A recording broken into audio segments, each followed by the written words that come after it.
Greetings, my name is Brenda, and my husband Paul is here with me as we share our story. Before diving into the details, let me set the scene for you.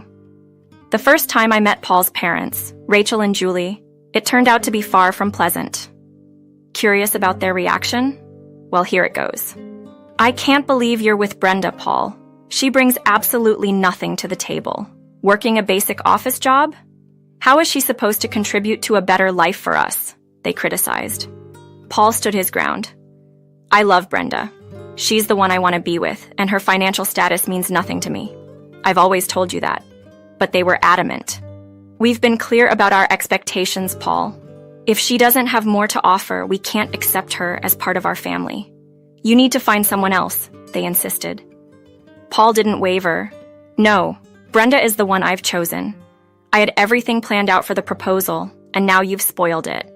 I was shocked throughout this exchange. Paul's intention to propose was a surprise. We had been together for 4 years, and I was hopeful but didn't anticipate such a swift move. But more than that, the way Rachel and Julie reacted was deeply concerning. Paul had prefaced this meeting with a warning. He had told me, "Brenda, your father is a remarkable man, and I know you think highly of my parents. But I must tell you, they're not the kind-hearted people you imagine." "How can you say that about your parents? They must have some good in them, having worked hard to raise you," I naively responded. "You don't understand, Brenda.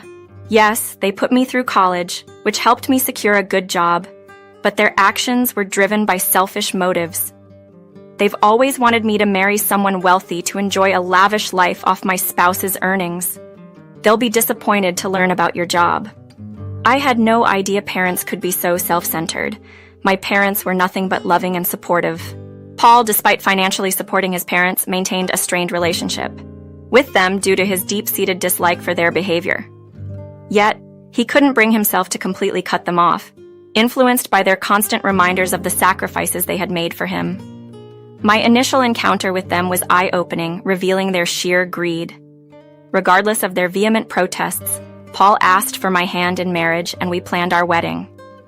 Rachel and Julie initially vowed not to attend, showcasing their displeasure. However, Paul, longing for his parents' presence due to his small family circle, managed to persuade them to attend. Their change of heart came when they learned about my family's financial stability. My father was a homeowner with some property. Their attendance, however, was conditional. They made it clear to me, "Brenda, we still don't see this marriage favorably. Paul has done well for himself, and we expected him to aim higher, financially speaking. We wouldn't have bothered if we thought you came from nothing. Thankfully, your father has some assets. Remember our contribution today when you come into your inheritance." On my wedding day, their mention of inheritance was completely out of place. My father was alive and well, making their comments not only inappropriate but also infuriating. I walked away from them, upset. My father was my only family, and their words stung deeply. Their boldness in expecting a share of my finances was astounding. I chose not to burden Paul with this on our special day, knowing how difficult it was for him to distance himself from his parents. Unfortunately, this incident marked the beginning of ongoing tensions. Paul and I were blissfully happy together, but his parents constantly meddled in our financial affairs, incessantly inquiring about my father's wealth. We never indulged their curiosity, which only led to more pestering. Their behavior was not just embarrassing but blatantly entitled, demonstrating no real reason for them to be privy to my father's financial situation. Finding myself in a state of profound grief after my father's untimely departure, barely 4 months post-diagnosis, the pain was unbearable. Witnessing his health fade, I was faced with the inevitable, yet accepting his loss was a battle of its own. Throughout this challenging period, Paul stood by me, offering unwavering support. He was my pillar, accompanying me to my father's hometown for the funeral arrangements. Meanwhile, Rachel and Julie's insensitivity knew no bounds. They incessantly bombarded me with calls and messages, intrusively inquiring about the inheritance and the financial details of the funeral arrangements. Both Paul and I were appalled by their behavior, yet we chose to hold off on confronting them until after the funeral. True to expectation, upon our return home, Rachel and Julie wasted no time in invading our space, eagerly pressing us for details about the inheritance. Now that the funeral's done, we're eager to know about the inheritance. He surely left you the house, didn't he? Julie probed, her curiosity unchecked. Her question left me aghast. Why would my inheritance be of any concern to you? I retorted, shocked by her audacity to broach such a topic fresh off my father's funeral. Oh, come off it, Brenda. Ever since Paul chose you, we've been puzzled. With your average job and lacking any notable beauty, what did he see in you?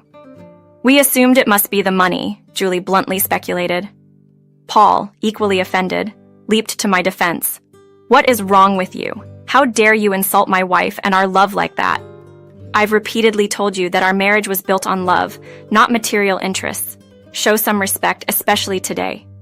Julie, undeterred, persisted. There's no need for drama, Paul. We're just asking. If Brenda answers, it'll satisfy our curiosity. Honestly, if you married her for money, we'd be relieved to know you've secured a significant advantage.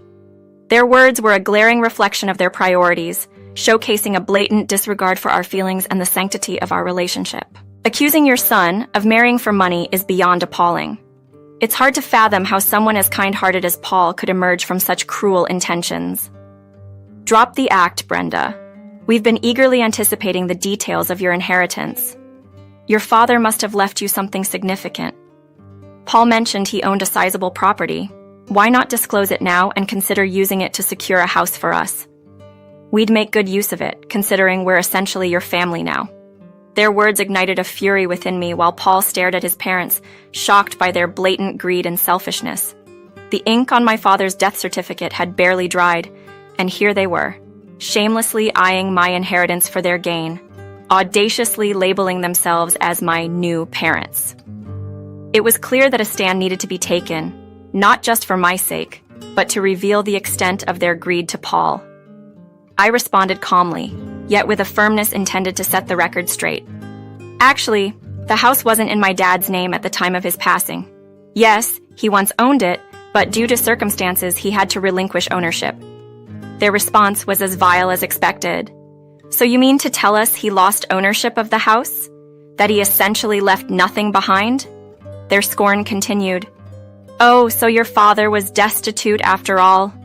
It's clear now why you could never belong to wealth. He couldn't even maintain ownership of his house.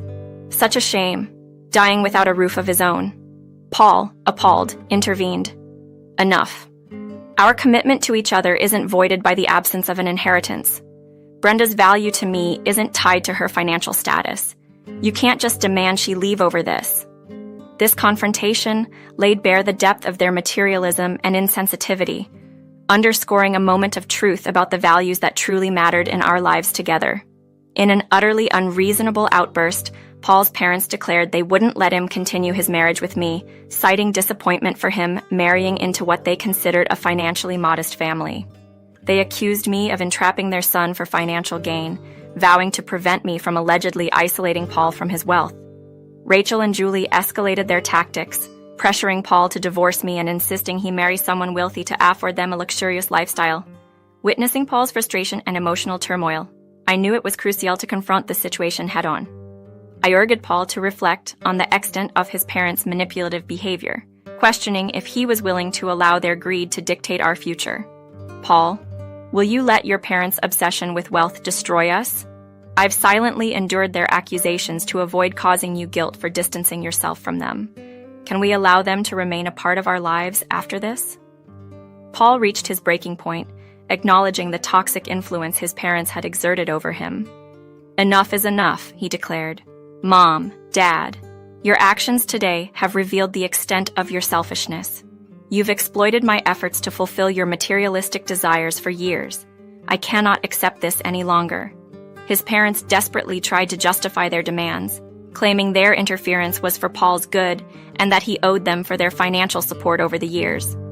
They urged him to divorce me and pursue a wealthier partner, promising their assistance to avoid further mistakes. Paul, however, stood firm in his decision, refusing to abandon our marriage based on financial pretenses. I will not divorce Brenda simply because she didn't receive an inheritance. I'm tired of being manipulated by your greed. From now on, you are no longer a part of my life, he affirmed, choosing our love and integrity over his parents' materialistic demands. Facing the relentless disapproval from Rachel and Julie, they challenged Paul's decision to stay married to me, warning him of imagined dire consequences. They doubted my worth and anticipated my betrayal, which they believed would lead Paul to financial ruin. Amidst their unrelenting criticism, I decided it was time to unveil my actual financial status. This revelation, I hoped, would not only silence them, but also ensure Paul felt confident in his choice. "There's no need for concern," I calmly informed them. "I'm not interested in Paul's money. I have my financial resources, more than enough to support both of us." Their skepticism was palpable. "Stop pretending, Brenda. We're not fooled. We know you don't have the means," they retorted, convinced of their narrative that I was after Paul's wealth, driven by desperation and deceit. To their disbelief, I clarified, "Actually, I am not in need. My bank account holds $65 million, a legacy from my father, not through my job, but a direct inheritance." Their denial was instant. "That's impossible. You said your father left nothing behind," they argued, convinced I was attempting to deceive them. Yet, Paul signaled me to proceed, fully aware of the truth. Upon showing them my bank balance, their skepticism turned to shock. They couldn't believe their eyes, insisting, "This can't be real. You must have falsified these records." They questioned the source of my wealth, given my earlier statement about my father's assets. "I omitted a detail," I explained. "My father owned a large ranch where he lived. He sold the ranch and the house before his passing, giving me an early inheritance. He chose to enter hospice on his terms, not wanting me to bear the financial burden of his care. Unlike you, he valued my well-being over his financial legacy." This revelation was intended not just to silence their greed, but to highlight the stark difference in values between us and them, affirming our unity and resolve against their materialistic intrusions.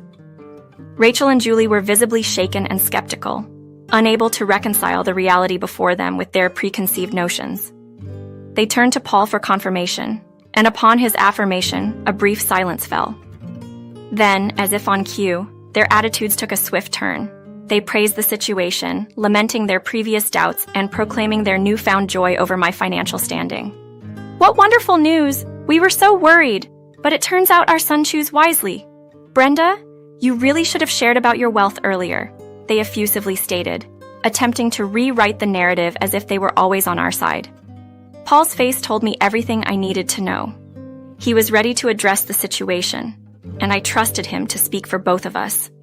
His frustration erupted into a demand for an explanation from his parents, incredulous at their sudden shift from antagonists to would-be allies, simply because money was now in the picture.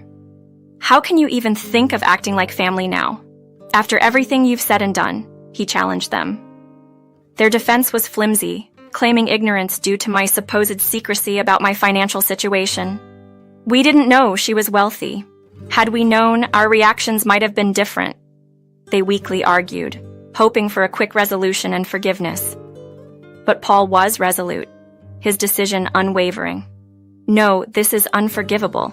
You've shown your true colors, prioritizing money over genuine concern and empathy. Right after Brenda's father's funeral, instead of offering support, you saw an opportunity to benefit yourselves. That's inexcusable." He continued, setting a clear boundary. "Your actions today have made it clear that we need to protect our peace and well-being from your toxicity.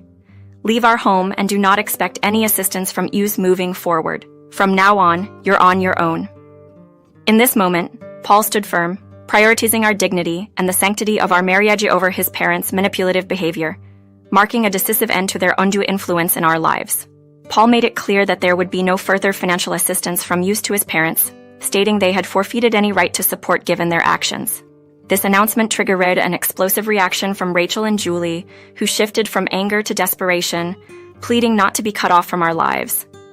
However, their pleas fell on deaf ears, especially with Paul, whose patience had worn thin to the point where he warned of involving the police should they refuse to leave our premises.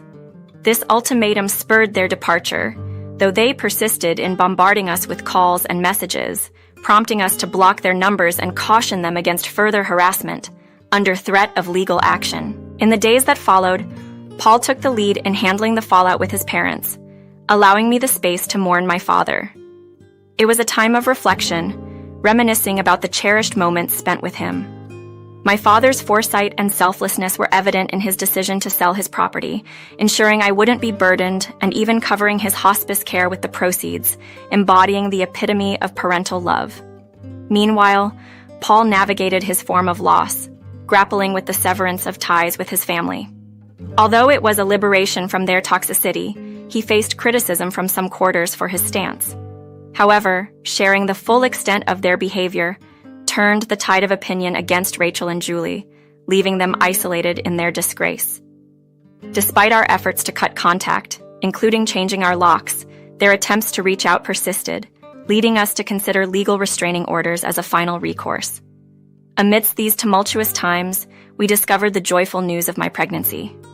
While it's bittersweet that my father won't be here to share in this new chapter, the anticipation of welcoming our child has brought Paul and me closer, filling us with excitement and hope for the future. Together, we're looking forward to embracing the joys of parenthood and cherishing every moment of this unexpected blessing.